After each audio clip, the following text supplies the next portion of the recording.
morning. Welcome to day 77 at Quantum's Liberty. DeStress countdown. Hope this day is finding you well. Good morning, birdies. Here's your water. Today on the phone with me again, we have Harlow and William. Harlow and William did a pilgrimage at the age of 21 and 18, and we talked with them on day 78. Today's day 77, and we're going to talk about the experience that we left off with them, and we'll start tapping right away on this karate chop point. So what tapping on this point does is it slows down the firing to the amygdala, which is our fight-flight center, and it allows our capillaries to stay nice and dilated in the prefrontal cortex, and also for the oxygen to stay in our prefrontal cortex. So this is where we make our decisions, and we have our space of self-awareness where we can really feel what our feelings are inside of us, and understand what's going on inside of our being. And so when we tap on this karate chop point, while we're talking about stressful experiences, we allow the images to come to the amygdala, but the neurons don't fire as rapidly, and they don't send then, the amygdala then doesn't send as much oxygen out to the arms and legs, but the oxygen to run from danger, but it actually stays in the prefrontal cortex where you can think about the next best thing to do. So Harlow and William are on the phone with me again today. Good morning. And your adventure, your pilgrimage is truly extraordinary. We wanted to talk about one part of it because that has to do with what we're doing in tapping. When we're tapping, we are tapping on old stressors, old stressors or fear, things that can get us in the way of us knowing and understanding our true soul nature, what's inside of us, right? That timeless joy. So we're going to talk about the experience that Harlow and William had. It was the day, the anniversary of the loss of a loved one, and they had lost 7 and lost pretty much everything when they took off hitchhiking across Canada at 21 and 18. And so they went through all these sunflower fields as far as the eye could see, and had people helping them along the way. Keep on tapping. And the story where we left off was they came to this building, nothing around, just a dirt road leading up to it. And seemingly nobody, no cars, nothing seen for hours. So they went into the building, and it was dark and filled with joyous people. So part of the story that's important is that they received a ride from a local who had said that the Manitoba Indians in that area were ferocious and mean. And so to be very, very careful and highly alert about them, because they were dangerous. So Harlow and William went to this building, no cars around, no nothing, and walked inside, and lo and behold, it is filled with joyous, joyous people. So they had to look around and found, William was like, "Do you think we should be in here?"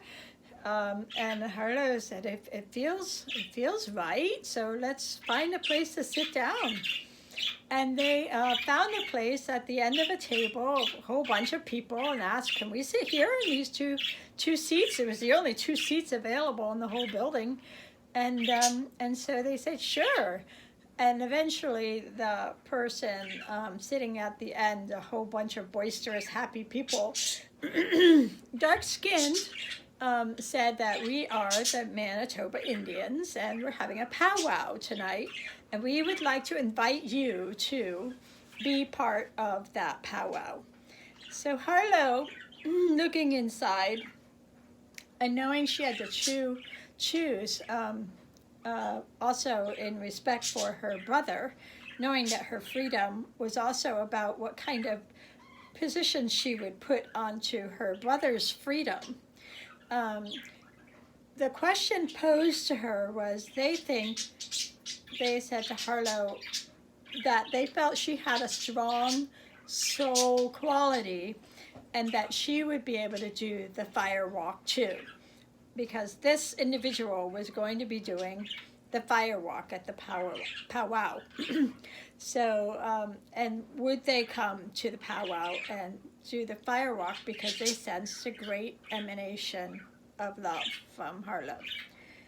So Harlow looked inside, and the question is, then she answered, right, sweetheart? The answer was, I see, actually, that I can do the fire walk. I see that in my imagination and in my mind. I feel like, of course, I can do a fire walk. And I don't know how I know this, but I feel like I do. But also, I have great grief. And so my brother and I lost these 7 people, and it's the year anniversary. And so we had a little ceremony. And so the Indians said, oh my goodness, like, you will need to have a place to stay tonight. It's late. If you're not going to go to the powwow with us, we'll provide you with a place to sleep tonight if you sing for us in the morning after the powwow is done all night. So, so it was agreed that Harlow, and because there were several bear maulings in the area, so the only place that they were going to sleep was in their tent on this trek across Canada. And so the Indians said, okay, to keep you safe from the bear maulings in the last 2 weeks, 7 of them, we don't want you to die, so you just, we will pay for a room in this little place in this building, and you can spend a night, because they only had $30 and the room was $60. So they said, you know, we'll pay for that, and you stay the night and be safe and go on your way and get out of this area in the morning. So Harlow's agreed to that. So the question is, when Harlow is making this choice, is she coming from a place of personality, like what society says, the thoughts of society? Is she coming from personality? Or is she making her choice from soul, which is that power within, where she knows joy and she feels joy and she understands joy, that which is timeless. So is Harlow's choice not to partake in the powwow and the fire walking? Is her choice based on fear that society has said from her personality? So her personality rules the beliefs, is ruled by the beliefs of society. Did her choice come from there? Was she afraid of the Manitoba Indians? Was she adhering to the beliefs of society? Was that her personality that was ruling her answer? No. Yeah, she trusted in that power within and that understanding, and she felt the joy of all the people in the building. And she felt her own joy too, and knew that she was in a safe place in that building. So for Harlow, she did not bind to she did not say that I don't want to firewalk because, or she didn't say I want to firewalk because I want to prove that I'm as strong and fierce as the Manitoba Indians. She looked within at her own power and understood that she could do the firewalk, or felt that she could, but she also understood her own limitations and that she didn't want to impose on the freedom of her brother to have a sister if anything went wrong, right? So she came from the place of soul, of understanding their joy at this process and in connecting with spirit. But also she connected with her own joy, in that she wasn't abiding to her personality, saying, oh my God, these Manitoba Indians are so scary. Instead, she was abiding by the joy within and the joy within each person around her. So Harlow made her choice. Her power came from a place of the soul, not from the personality.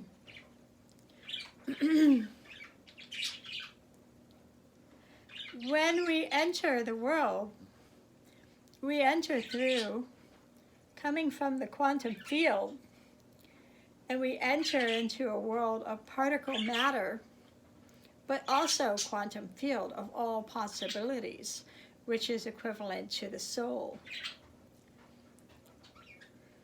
I don't have the book right here. But at the level of the quantum realm, when thought decides that an electron in a field of possibilities, a quantum has both wave possibilities and also particle possibilities. It exists as both. And when thought says it now exists as matter, then what happens to an electron in a field is it moves from a state of infinite possibilities to a state of a particle where it actually has mass. And a Geiger counter can click and pick up that mass, the radioactive energy. And a PET scan will click when the thought thinks the electron is there. The electron is there. And both click almost simultaneously. The thought occurs 9.26 times 10 to the negative 27th power faster than the emission of a radioactive wave. Tiny little bit faster, but it's there. So what we are going to tap on today is we can tap on stressors, and we can tap on things that create distress in our environments. And that's what this DeStress series is about. We want to connect to that soul that's inside of our hearts, that timeless place. We want to come from that place of love and make our choices from there. And then it's of course important to listen to society for some things, like scientists now are telling us that masks are very important. And I know this as a critical care nurse, so we had an 8-hour class, right? What do we do to stay safe in the pandemic? And one of them is to wear a mask, and also to make sure that we stay 6 feet distance, right? Not travel during the holidays, stay home. And also, because the virus has a lipid-soluble membrane, we can know that soap will break the virus down after 20 seconds. So if you are if you come home from someplace and you can just shower and wash your hair, fill everything up with soap, stand there for 20 seconds, 1, 1,000, 2, 1,000, 3, 1,000, and that virus will break down on your body, whatever is on there. So let's tap a little bit on a little bit of the things that are going on in the world, so that we can choose from a place not reactive, oh my God, those are Manitoba, they're frightening. But oh my gosh, the coronavirus is very, very dangerous. And instead, we can tap on these things, these news items, and we can come to that place of coming from not from your personality, like I'm just going to control this and forget the mask, I'm better than that. No, we'll go from the place of the soul, where we have that timeless place that will bring us joy and not impose upon the freedom of others, like the right of nurses and doctors to live too in this pandemic. Although over 2,000 frontline workers in the health field have died so far. Now we know, tapping along on the DeStress series and immune boosting, we know, and thank you, Harlow, and William. Oh, and then the other neat thing was Harlow was saying the next morning, so they walked outside, and again, it was completely quiet. No cars around again. They went back in, had some breakfast, and when they came back outside again, all these Indians were there sitting in the dirt driveway, silently. And Harlow came out with her guitar, and as promised, she played them 2 songs. And that was Morning Has Broken, like the first morning, which talks to us about coming from that level of the soul without judgment. Okay, so we won't judge what we have to do. We have to look inside and understand and know what we feel and know what we have inside of us is so beautiful and so powerful. And we can, we're going to boost our immune system and reduce our stress a little bit by talking about some of the news while tapping on this karate chop point right here, and then we'll do the rest of the points. And we'll tap on envisioning radiant health during coronavirus. So we know first about the news is that 32 states now, as of Thanksgiving, are reporting record high numbers, and including the highest numbers that are breaking records. Every single state is having daily numbers that are breaking records of deaths.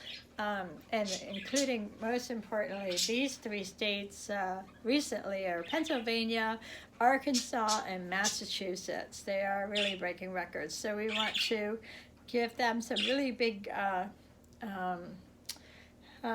good thoughts their way, that the healthcare system is going to be able to take care of them. And the COVID tracking project is also saying that as of Thanksgiving, there are 90,000 hospitalizations, over 90,000 hospitalizations in the U.S., and that of the Americans, there are 50 deaths every hour on Thanksgiving. So with all the travel going on, we need to, hunker down now and stay safe with mask outdoors, washing hands and social distancing, and hopefully this thing won't get too out of control after the wild travel for Thanksgiving. Apparently the staff of the Washington Post said the Europeans are watching with horror as everybody went traveling. Not everybody, luckily. So let's cross fingers the healthcare system can handle everybody, and that we can do our part and not impose on their freedom to live. So day 77, here we go. Even though, and repeat after me, even though there's confusion in my life about the next best thing to do, I deeply and completely love and accept myself exactly as I am. Even though there's some confusion fluttering around above my infinite heart love, and I'm not quite sure what to listen to, I trust the healthcare field to be doing the right thing to protect themselves, and I can follow their lead to know what I might be able to do. Even though there's confusion inside of me, and it's making me unsettled, I know I have this tapping, which is breakthrough technology, to tap on stress and release my feelings and come to a place of love. I envision myself walking in radiant health. I am talking with radiant health. I am walking and talking with radiant health. I perceive myself in radiant health. I have beliefs of a radiant, healthy person. I'm unlocking neurotransmitters and hormones to help me feel bliss, to increase my immunoglobulins, and to lower my stress hormone 37% in 1 week. In 1 week of tapping and meditation, I lower my cortisol levels, which is my stress hormone, by 37%. And I raise my immunoglobulins, in particular those of the respiratory tract. My IgAs, they go up 113%. I am that person in radiant health.